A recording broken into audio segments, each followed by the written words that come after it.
Hey everyone, it's your average chess player here. Today we are going to look at this endgame position. It is white's turn to play and we have to try and find the winning plan for white here. Feel free to pause the video and try to find the solution yourself. I will always leave the timestamps in the description so you can skip ahead to the solution part of the video if you want to verify your calculations or just want to see how this position is solved. So let's get right into it. In this endgame, we are an exchange up and we also have a pawn, and black is trying to draw this game with just a bishop on the board.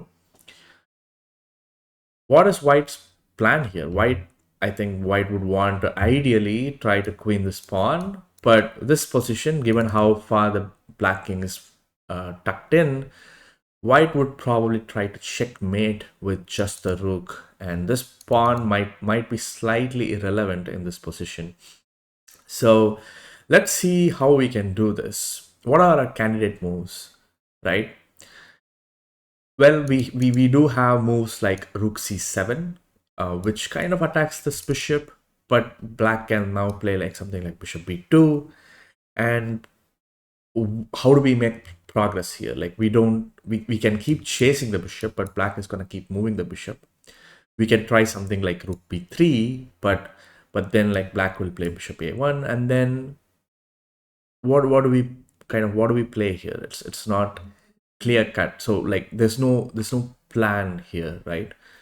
We can keep shuffling the rook across the board, but we are not making concrete progress. And with the king, if you make something like, ideally you would want to play king f6 because the pawn cuts off these escape squares, and we can cut off the square with king f6 and then checkmate. But the bishop is covering this diagonal, so you can maybe play king g5, bishop d4, and then let's say king h6, saying, hey, I'm coming for your king here. But king f8 is one way, but also just bishop e3 check, just immediately evacuating the white king, and then you can play bishop d4 back. There's nothing much, again, there's no real progress here. So let's go back all the way to the starting position. Which leaves us with one move which might force the matters, which is counterintuitive, because we would not want to give up that piece, which in this case the pawn. But the move that I finally wanted to check was just g7. I wanted to see what happens with this move. Now with g7, obviously the first question we have to ask for ourselves is, hey, what happens after bishop g7, right? How is it better than anything else we have played so far? So with bishop to g7, my first move is to just play king g6, threatening checkmate, saying, hey, it's an immediate checkmate. And I saw that after king f8, rook b8, king e7, rook b7, this bishop is lost. It's cured. And this is a pattern that's going to keep happening, which I like as the other variations that we see. So once the king moves, we take the bishop, and it's just an elementary checkmate from here.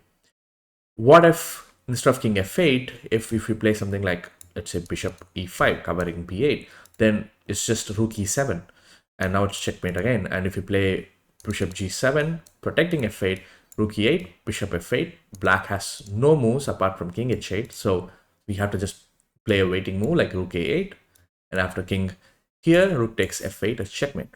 So this pattern with the king f8 and king e7, king f8 check and king e7, as well as the waiting move with the rook to deliver the checkmate on f8, it's going to keep happening. It's going to keep repeating, you would see. So we will go back to the start of this position. So g7, we saw bishop takes g7, which is the obvious move to check first whether to see g7 is working. There's the other move, which is king to h7. So with king to h7, what is white's plan? So when I played g7, I saw the second move, which again felt odd, but that is the only way I could see how to make progress. So now again, if you play something like rook c7 or rook a7 or rook d7, even rook e7, all of these moves, they do not make any real threats. they're all like maybe one move threats, you could say.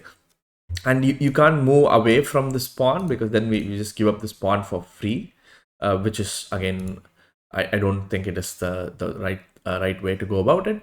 If you play something like rook c7, bishop b2, and why, like, what are you trying to make, like, what are you trying to achieve here? So, which left me with, like, I wasn't convinced about any of these rook moves here, like including f7. But the only move that I could, the pair of two moves, that back-to-back moves that I could convince myself saying this is creating some threat, was to first play rook b3. You might be like, how is it different, any different from rook c7? The idea here is, like, after bishop d4, I wanted to play rook to g3. This rook swing kind of changes the how the position is, because now I'm actually threatening to push this pawn to queen, and black has to really deal with it.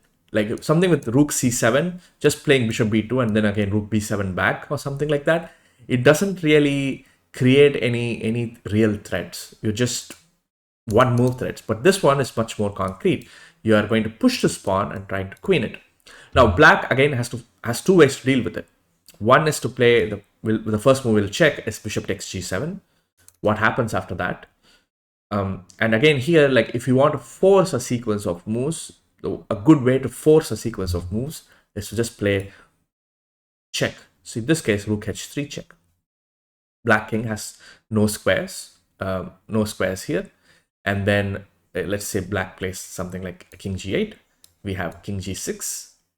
And we kind of reach a familiar position that we had before, where we have the king tucked here, the bishop here, and we're just two moves away from checkmating the black king, or any of these squares would work. If black plays king f8, we play rook to f3 check. And since the bishop is under the protection of the king, if the king goes back, we can now successfully just play any rook move to prepare ourselves to checkmate. And we have seen this pattern before. If king f8, rook here, here, and take the bishop. And if the bishop moves anywhere, let's say bishop d4, taking away the square, we can just play rook to e3, and the bishop has to go like somewhere, and then we just checkmate. And if bishop g7, we already seen this, we just play a waiting move, and then it's just checkmate. Let's go back and just see. So we did g7, king h7, rook b3, bishop d4, rook g3. So we looked at bishop takes g7 because we didn't want the pawn to queen. What happens if king g8? With king g8, it's kind of straightforward in a way, because after king g8, king g6, it's the same move. We are now again two moves probably away from checkmating. Black doesn't really have moves here. Whatever you play, white is gonna do the same thing, just swing the rook across and checkmate. If bishop e5, we'll just play something like rook a3, and then you could even take this pawn, but we already know how that ends. And even if you take the pawn immediately after king g6, it's the same thing. It's the same position. Like I said, that pattern keeps repeating over and over. And that is the end game. That is the way to win. There's also one crazy engine line that I wanted to show, which I didn't really understand initially. So that line is just to play g7.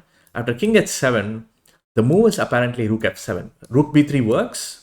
Like I checked it, but rook f7 is also a move. The threat is apparently just pushing the pawn here. So if you play something like bishop d4, I push the pawn with a check. You take king g6, and now like it would be easy if black just plays something like bishop g7, but the line goes like bishop g1, rook f1, bishop h2, rook h1, bishop g3, rook h3, and then I think bishop d6, and then rook d3, bishop e7, and then we finally get the position we wanted, which is similar to the ones we had. But it's a crazy line. I don't think I would have ever seen these sequence of moves.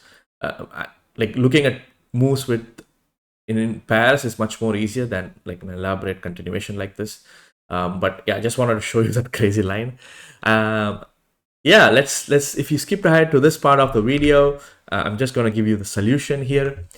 The winning move and the only move that actually makes any progress is to just play g7, and we're going to look at the line, two lines: bishop takes g7, if bishop g7, king g6, and if king f8, rook check. The king has only one square to go, and then we check again, skewer the black bishop, and then take it, and then checkmate the black king. And if bishop to anywhere in this position, like let's say bishop d4, preventing this, then we just attack the bishop goes back, check, bishop f8, we play a waiting move because black has no other moves, and then checkmate the black king. So that is one variation, one key variation. And the other one that we saw was with king h7, and I'm just going to show you the variation with bishop g7 again, which is after rook b3, bishop d4, rook g3, with the idea of pushing this pawn. Let's say black takes this bishop, we have this simple line with four sequence of moves with rook h3 check, king g8, king g6. Now we are two moves away from checkmating, and whatever black plays, if black plays king f8, rook f3 check, king has to go back so that he's still in touch with his bishop. And now we play like something like rook b3. If bishop d4 preventing this, then we play rook e3, chasing the bishop away, and then we run into the same pattern of a waiting move followed by checkmate. I hope you guys enjoyed this video. If you liked it, leave a like on the video. If you like content like this, subscribe to the channel, and I'll catch you guys in the next one.